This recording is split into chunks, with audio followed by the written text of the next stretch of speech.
Toyota Glanza AC cabin filter cleaning और Maruti Baleno AC filter cleaning कैसा clean करना है, एयर फ्लो को कैसा बढ़ाना है इस वीडियो में देखेंगे। ये ग्लो बॉक्स है, इसको निकाल लेना।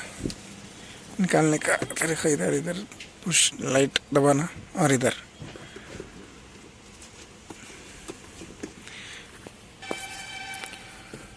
दो हाथों से इधर और इधर ऐसे दबाना, दबा के निकाल लेना। इलाका है ना छोटा इलाका आड़ा तो निकाल लेने के बाद ऐसा खींच के निकाल लेना। कैप निकाल लेना है।